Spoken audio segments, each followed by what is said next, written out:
Pagkatapos ng klase lumabas ako sa gate ng paaralan. Itinapon ko sa basurahan ang malamig na siopaw.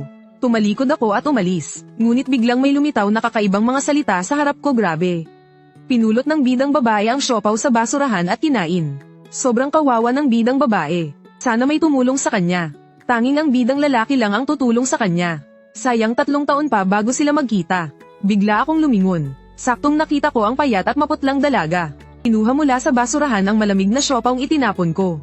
Tumingin siya sa akin ng gulat at nagsabing tama. Pasensya na, akala ko ayaw mo na. Lumapit ako sa kanya ng mabilis. Inagaw ko sa kamay niya ang malamig na siopaw.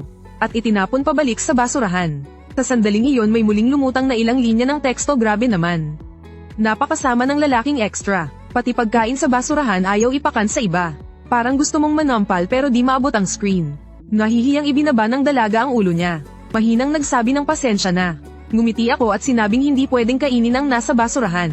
Sumama ka sa akin, ililibre ka ng pansit ni kuya.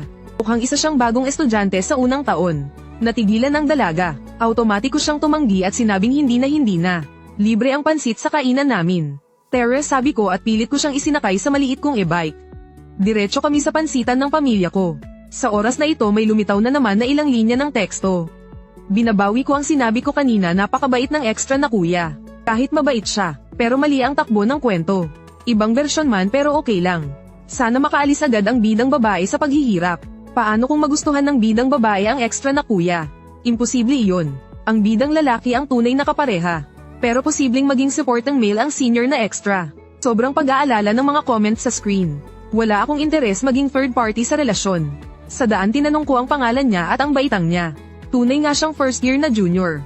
Ang pangalan niya ay Leo Ruyan. Pagkababa namin, nag-alinlangan si Leo Ruyan at hindi makapasok sa tindahan. Wala akong choice kundi hawakan ng pulsuhan niya at hilahin papasok. Habang sumisigaw ng nanay, umuwi na ako. Walang customer sa loob ngayon. Ang mama at papa ko ay nakaupo at naglalaro ng cellphone. Nang marinig iyon ay sabay silang tumingala. Pareho silang natigilan, alam ko kung bakit sila nagulat. Dati lalaki lang nakaklase ang dinadala ko para makikain.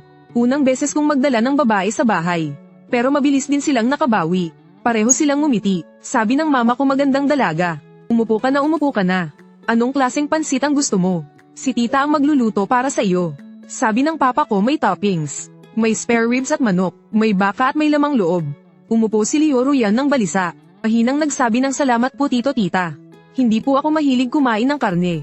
Simpleng pansit na gulay lang ayos na. May mga comment na naaawa at nagsasabing mahal. Hindi ba paborito mo ang beef noodles? Ayaw lang niyang gumastos ng malaki ang may-ari.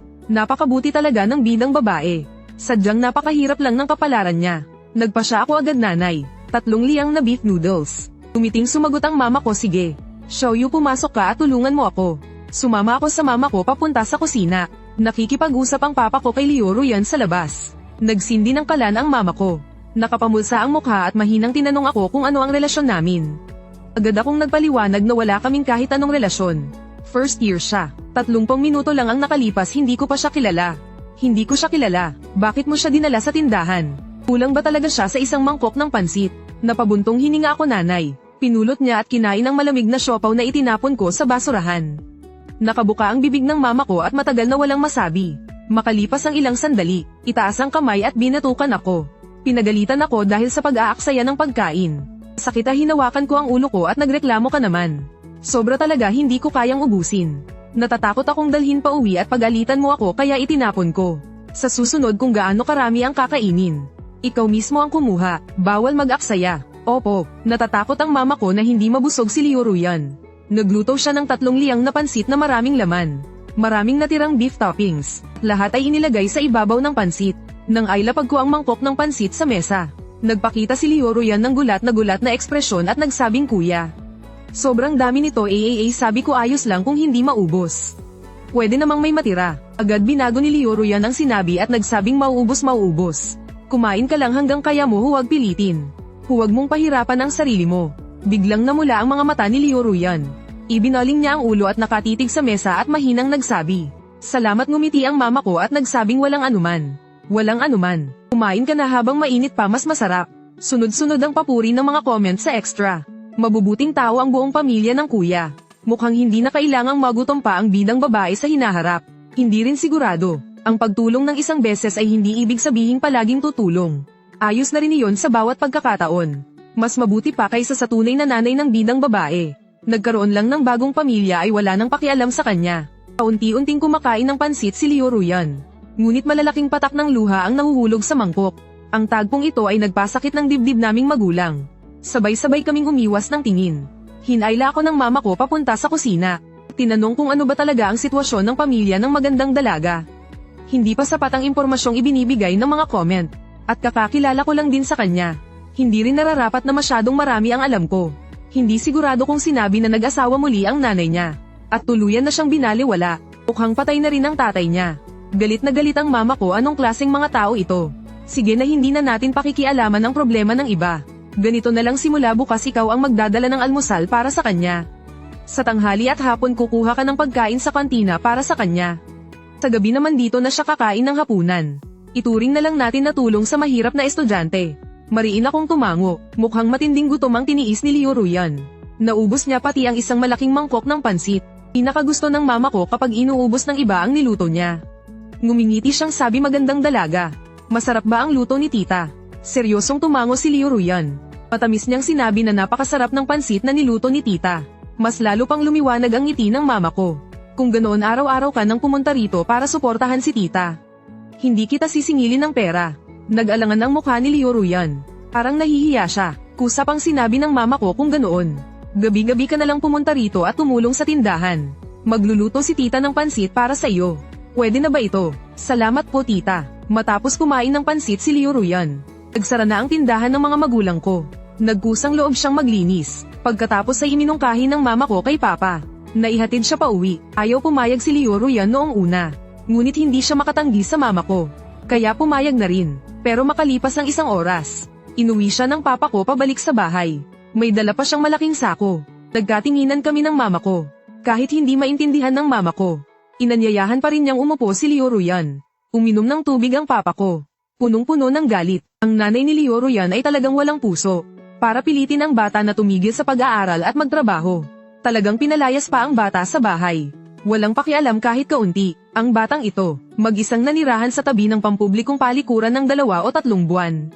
Nabuhay lamang sa pamumulot ng basura. Napatulala kami ng mama ko. Natauhan ng mama ko. Hinawakan ang kamay ni Leo Ruyan. May luha sa mata at sinabing, yan. Kung hindi ka mandidiri, dito ka na lang tumira kina tita at tito. May bakante pa namang silid sa bahay. Inaliw din ng papa ko, huwag kang mag-alala. Mag-aral ka lang ng mabuti. Kapag naging matagumpay ka balang araw, marami ka pang pagkakataong makabawi sa amin. Nakatungo si Leo Ruyan. Pigil ang iyak at sinabing, salamat po tita tito. Anong salamat, maliit na bagay lang. Humingin ang mama ko sa akin at sinabing bawal mo nang bulihin ang kapatid mo. Narinig mo ba? Pakiramdam ko sobra ang pag-aalala ng mama ko. Bakit ko naman siya aapihin, isa lang siyang kawawang bata. Mabilis na inayos ng mama ko ang silid. Nang makita niyang si Leo Ruyan ay may 2 uniforme lang. Halos wala nang iba pang damit. Naantig ulit ang puso niya at napaiyak. Hindi malaman ni Leo Ruyan ang gagawin at inalo niya si tita. Sapat naman po ang damit ko. Mas mabuti pa sana kung hindi siya umalo. Dahil lalo pang umiyak ang mama ko. Paulit-ulit niyang sinasabing hindi karapat-dapat maging ina ang nanay ni Leo Ruyan. Napilitan ng papa ko na hilahin siya pabalik sa silid. Nakatayo ako sa pintuan at ipinaliwanag na madaling makaramdam ang mama ko. Masasanay ka rin. Mag-ayos ka na at matulog ng maaga. Umaalis ako ng bahay bandang alas 6:40 ng umaga. Sige, sabi ko, pero paglakad ko ng ilang hakbang ay bumalik ako. Mayabang kong sinabi, mula ngayon kuya ang itawag mo sa akin. Tumango si Leo Ruyan ng mahinhin at nahihiya. Mahinang umoo. Sinadya kong tuksuhin siya at sabihing tawagin mo nga muna ako. Kinagat ni Leo Ruyan ang labi niya. Nahihiyang tinawag akong kuya. Napangiti ako hanggang tenga. Sige na, mabait na kapatid, good night. Ngumiti rin si Leo Ruyan. Good night kuya. Sa sandaling iyon ay may lumutang na naman na ilang comment. Sana gantimpalaan ang mabubuting tao. Nawa ay maging ligtas at payapa ang pamilya ng kuya. Kapag naging matagumpay ang bidang babae, sana ay suklian niya sila. Huwag sanang para pabilisin ang paglago ng bidang babae, ay may masamang mangyari sa pamilya ng kuya. Kung hindi ay titigil na akong manood. Sa tingin ko hindi naman naabot sa ganoong kalala. Kinabukasan ng magising ako, tumutulong na si Leo Ruyan sa kusina sa paghahanda ng almusal. Nahihiya rin akong pumasok sa kusina para tumulong sana. Ngunit napaka-clumsy ko. Hindi lang ako nakatulong. Sa halip ay nakadagdag pa ng maraming abala. Nainis ang mama ko at pinalabas ako. Huwag kang manggulo dyan. Lumabas ka at maghintay. Hindi ako kontentong ulong. Mapwede bang maging mas malambing ka sa akin? Tumingin sa akin ang mama ko na may pilit ng ngiti. Gusto mo bang bigyan kita ng ilang sampal na may lamang? Matunay mo ba akong anak? Hindi ba ako napulot lang sa basurahan? Walang tigil ang sagutan namin ng mama ko. Ngumiting sinabi ng papa ko kay Leo Ruyan na araw-araw talaga kaming ganito. Huwag kang mag-alala. Ngumiti ng bahagya si Leo Ruyan. Muling naglabasan ang mga comment. Hi kuya, ang ganda ng samahan ng pamilya ninyo. Medyo naiinggit ako. Parang magkaibigan lang ang magulang at anak. Talagang nakakainggit. Sana ang ganitong samahan ng pamilya ay unti-unting makapagpagaling sa sugat ng puso ng bidang babae. Ang trahedya ng pagkabata ay kailangan ng buong buhay para gumaling. Pero mas mabuti na kaysa wala. Gaya ng dati, sana gantimpalaan ang mabubuting tao. Pagkatapos kumain, sinakay ko si Leo Ruyan sa maliit kong e-bike papunta sa paaralan. Sa tanghali ayon sa bilin ng mama ko, nilagyan ko ng 300 ang meal card ni Leo Ruyan. Saka ko lang siya isinama para kumuha ng pagkain. Inutusan ako ng mama ko na siguraduhing mabusog siya. Kaya ayon sa dami ng kinakain ko ang kinuha ko para sa kanya. Punong-puno ang tray na parang maliit na bundok. May mga comment na nagsabing walang masamang ibig sabihin. Payat at maliit ang bidang babae. Hindi inakalang ganito pala siya kalakas kumain. Talagang malakas kumain ang mga bata sa edad ng pagbibinata at pagdadalaga. Ang bidang babae marahil mula pagkabata ay hindi pa siya kailanman nakakain ng busog. Palagi siyang kulang sa nutrisyon. Parang bawi ang pagkain yata ito. Medyo gusto kong i-ship ang bidang babae at ang kuya. Ampi ako sa bidang lalaki. Kahit mabait din ang kuya, mas gusto ko pa rin na ang bidang babae at ang bidang lalaki ang magkatuluyan. Sumusumpa ako sa langit, wala talaga akong hilig maging third party. Pero bilang kuya, pwede naman sigurong kumapit sa hita.